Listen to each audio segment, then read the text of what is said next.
In a year that had a lot of disappointing dramas in the romance category, including K-dramas such as Park Soo-joon's much-hyped vehicle Surely Tomorrow and Jung Jae-lee's underwhelming Nice to Not Meet You, despite the fact that Park Soo-joon is in his element and Jung Jae-lee gave it his utmost energetic best, both dramas have underwritten annoying female leads and really stories that make no sense. And nothing stood out in the romance category in the J-dramas either.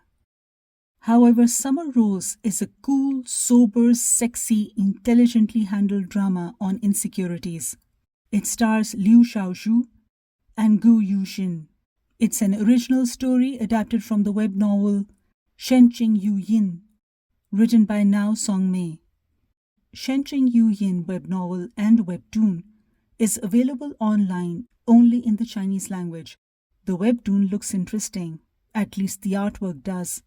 It was produced as Affectionate Seduction, which tells the romantic journey of the younger brother with a doctor, while Summer Rose is about the older brother and a photographer.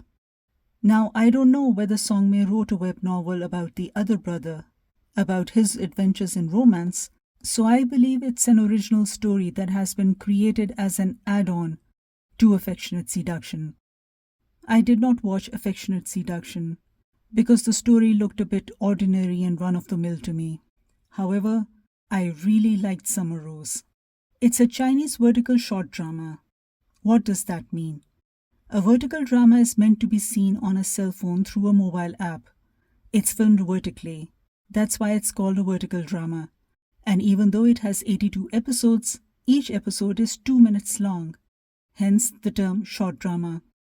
The synopsis reads as, quote, Bei Jingmei is a free-spirited photographer.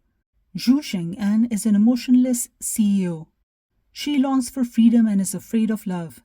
His manners are pristine and he always follows the rules. She lays down the rules for an open but equitable marriage. He agrees. They are engaged. What could go wrong? Unquote.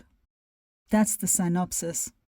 I've seen a few other Chinese short vertical dramas, but Summer Rose and Love Lost and Found, also known as Divorce My Happily Ever After, have a good story and good execution as well. Both have the same male lead. And both dramas are a pleasant surprise. Unlike the usual Chinese short vertical dramas where the primary goal is to show a cold CEO being hot and cold towards the Cinderella female lead, seducing her after every 2 seconds, or a cold CEO making an alliance with an avenging female lead to bring someone down, usually his own brother, with the ample supply of hand grabs and hand blocks and make-out scenes splintered about, unlike the usual Chinese short vertical dramas, Summer Rose actually has depth and a deeply moving story and character arc for both male lead and female lead. And it's been shot and edited really very well. Female lead is an artist. She's a talented photographer and is a bit of a hippie, mercurial. She has colorful friends and associations. She's a cynical and jaded young woman whose tycoon father had an extramarital affair, which ruined her mother's already fragile mental health. Her mother was bipolar, and she unalived herself, while the father married his mistress and had another child with her. So the female lead's biggest desire is to be loved, but her biggest fear is that her husband won't be faithful, and this thought process makes her accept an arranged marriage with someone who has been rejected by his stepsister. This thinking eventually also leads her away from that man when she sees herself falling for him. The man in question is the male lead, who has been raised to be a serious, responsible, sensible, studious professional. I think he's heading a bank. He's a typical workaholic who went from education to work and has neither had time for girlfriends nor had the inclination by the looks of it. He is called dull, dry, robotic by various people in the drama. He's definitely a quiet person, not a chatterbox. To the female lead, however, he's stable and sexy. I've watched both the version with the music and the one without the background score, and I think the story works better with the silences than with the music. because female lead's fears and male lead's desires are unspoken but apparent, and it is good to hear his side of the story in the second half of the drama. So this is not a one-sided characterization about seeing things from the female gaze or seeing things entirely from the male gaze. This is a visual partnership, but the premise is rooted in something very real. We all have insecurities of one sort or another. These two are a classic example of how two people may not be perfect for others, but are well suited and well matched for each other. Everything is handled in a subtle manner.